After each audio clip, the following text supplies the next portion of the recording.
Symptom आहे. Muscle weakness म्हणजे खूप साऱ्या लोकांना योगासनं केल्यानंतर किंवा जिम केल्यानंतर फारच हातपाय दुखायला लागतात. म्हणजे ते बाजूलाच राहून जातं ठीक होणं आणि ते जिममध्ये गेल्यानंतर 2 दिवस हातपाय दुखतात म्हणून बसलेले राहतात. तर त्यांना व्हिटॅमिन D3 डेफिशियन्सी असू शकते. फ्रिक्वेंट इलनेस सारखी कित्येक तरी लोकांनी कोविडमध्ये व्हिटॅमिन D3 घेतली असेल सोबत. कोणत्याही डॉक्टरांनी सर्रास त्यांना तेव्हा व्हिटॅमिन डी ला एक सुपर फूड म्हणून म्हणजे त्याला व्हिटॅमिनच्या कॅटेगरीमध्ये काढून नेसेसरी कॅटेगरीमध्ये टाकून दिले. व्हिटॅमिन D3 इतकं जास्त इम्पॉर्टंट आहे. हेअरफॉल होत असेल, मूड स्विंग्स होत असतील आणि जर कोणची जखम झालेली आहे आणि ती हळूहळू भरत असेल, लवकर नसेल भरत, आणि जर समजा आपल्याला जे आहेत फ्रिक्वेंट फ्रॅक्चर्स वगैरे होत असतील, खूप सारे लोक अगदी छोटासा गेम खेळताना की गल्ली क्रिकेट खेळताना फ्रॅक्चर होतोय, किंवा माझ्याकडे क्लायंट आल्या होत्या, त्यांना असं झालं होतं की त्यांच्या ब्लड टेस्ट सांगितल्या होत्या, दुसऱ्या दिवशी त्या ब्लड टेस्ट घेऊन येणार होत्या आणि रात्री असं झालं की खुर्ची अशी मागे सरकली, ती व्हील्स वाली खुर्ची होती आणि फक्त खाली बसल्या. असे नाही की वजन जास्ती होतं, 60-70 किलोच काही वजन होतं, ते खाली बसले आणि त्यांना जे आहे फ्रॅक्चर झालं. दूसरे दिवशी ते म्हणाले स्नेहा रिपोर्ट्स भेजतो लेकिन मैं थोड़े दिन बाद आ पाऊंगी. क्या हुआ? म्हणे फ्रॅक्चर. त्यांचा रिपोर्ट बघितलं, व्हिटॅमिन D3 10च्या खाली होतं. सो व्हिटॅमिन D3 जर कमी असेल तर छोट्या मोठ्या सॉल्ट आहे, ब्लॅक सॉल्ट आहे, अशा पांढरा सॉल्ट सोडून आपण सॉल्ट वापरायला सुरुवात केली आहे. ते कित्येक तरी लोक म्हणतात की हमने ना अभी नॉर्मल नमक बंद करणे, हम सेंधा नमक यूज करते हैं. तर बघा असं होतं 80% तिकडेच न्यूट्रिशन संपतंय आणि मग आपण डोस देतो, आम्ही ऑर्गॅनिक फूड वापरतो, ऑर्गॅनिक गुड वापरतोय, तरी सुद्धा तुमचं हिमोग्लोबिन कमी येतं आणि आयर्न कमी येतंय. तर त्याचा मेन रिझन हा असू शकतो, तो आहे ॲल्युमिनियमच्या भांड्यात जर आपण जेवण बनवत आहोत तर तिकडेच 80% न्यूट्रिशन लॉस होतंय.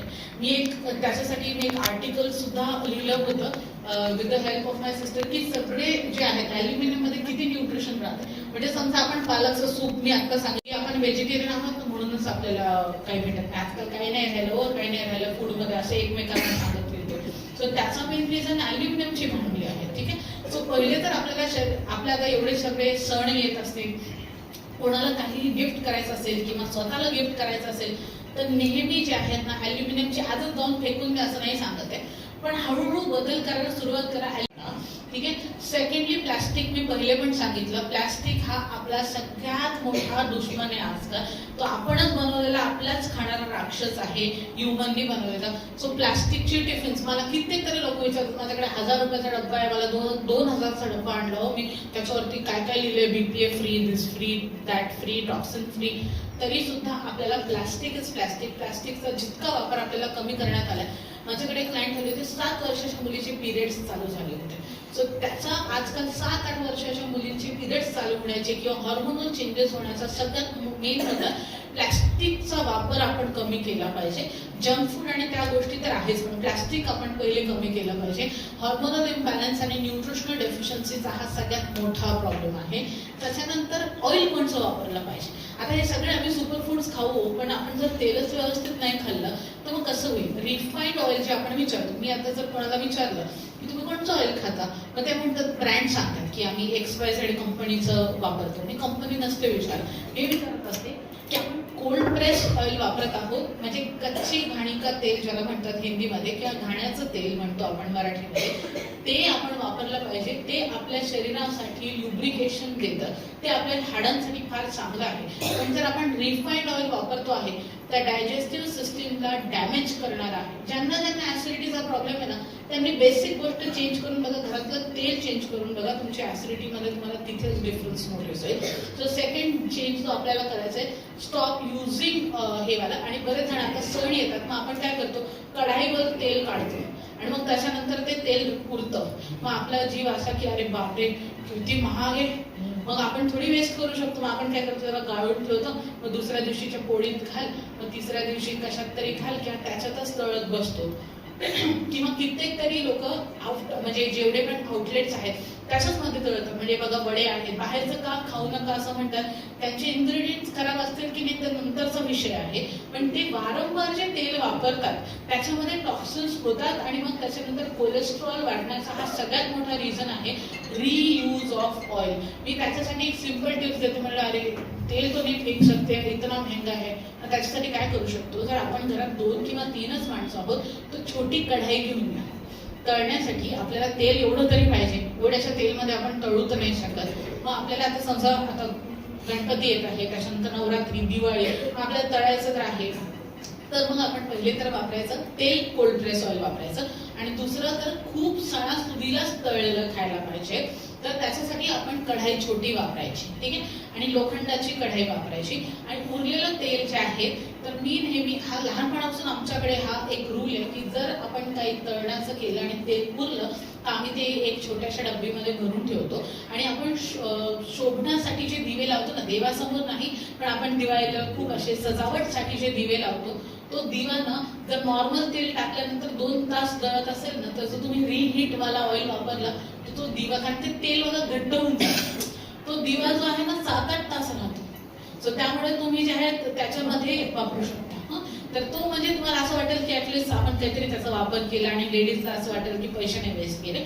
तो एक आपण करू शकतो की एकतर काय. आणि मग मी काय सांगते, जर थोडंसं तेल उरलंय ना, आपल्या घरात कुरडया, पापड वगैरे असतात ना, त्याला तळून थोडंसं ठेवून द्यायचं, म्हणजे मग रियूज नाही करायचं. तर एकदा ऑइल जर तुम्ही तळण्याला घेतलं की ते पुन्हा पुन्हा आपल्याला वापरायचं नाही. ते जर वापरलं तर कोलेस्ट्रॉल कमी होत नाही, मग किती कोलेस्ट्रॉलची गोळी घेत बसा, नाही होत, ठीक आहे. त्याच्यानंतर आपण आयर्न जर आपल्याला वाढवायचं असेल तर लोखंडाचा तवा, लोखंडाची कढाई वापरायला सुरुवात करा. त्याच्यानंतर जे आहे, जसं मी सांगितलं, पाण्याचं प्रमाण व्यवस्थित ठेवा, त्यांनी अँटीऍसिडचं काम होतं. आणि साखर आणि मीठ नाहीच खायला पाहिजे आजकाल, आपण असं ऐकतो. तर असं नाहीये. आजकाल कित्येक तरी मला लोक विचारते, आंबा खायला पाहिजे का, सीताफळ खायला पाहिजे का, चिकू खायला पाहिजे का. पण एखादं मारीचं बिस्किट खाताना आपल्या डोक्यात हे नाही येत, त्याच्यावरती ते लिहिलेलं, त्याच्यामध्ये हाय फायबर आहे. तर मी म्हणते की आपल्याला हे माहिती पाहिजे की चांगल्या प्रकारची साखर कोणची आहे जी आपल्याला गरजेची आहे, आणि चांगल्या प्रकारचं सॉल्ट कोणचं जे आपल्याला गरजेचं आहे. तर चांगल्या प्रकारची शुगर कशामधून भेटते, तर आपण जे फ्रेश फळं खातोय त्याच्यामधून मिळणारी जी साखर आहे ती आपल्या शरीरासाठी फार गरजेची आहे, ठीक आहे. फळं खाताना एवढा विचार करू नका. तुम्ही पॅकेट फूड खाताना विचार करा. बिस्किट्स खाताय, खारी खाताय, ब्रेड्स खाताय, तेव्हा विचार करा की हे मला खरंच गरजेचं आहे का.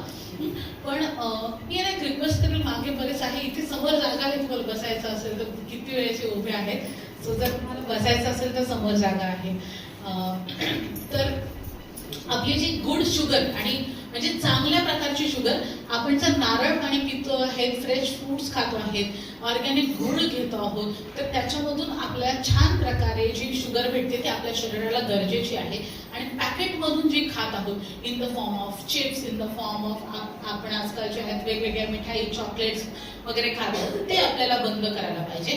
पण आपल्याला फ्रेश फ्रूट, सीजनल जे जे फ्रूट्स येतात ना, आंब्याच्या सीझनमध्ये आंबा, चिकूच्या सीझनमध्ये चिकू, सीताफळच्या सीझनमध्ये सीताफळ, केळी, या सगळ्या गोष्टी खाल्ल्या पाहिजेत आपण, ठीक आहे. आणि त्याच्यानंतर तिथे आपलं डोकं फार चालतं की अरे बापरे, कितीतरी त्याच्यामध्ये प्रिझर्वेटिव्ह आहे. तुम्ही हे म्हणते की ते तर रॉ मटेरियल आहे. तुम्ही जर काही हे खातात बिस्किट, तर ते तर रॉ मटेरियल मध्ये प्रिझर्वेटिव्ह होते, त्याच्यात आपण अजून टाकले तर ते तर खूपच प्रोसेस फूड आहे. त्यामुळे फ्रुट्स खाताना घाबरायचं नाही.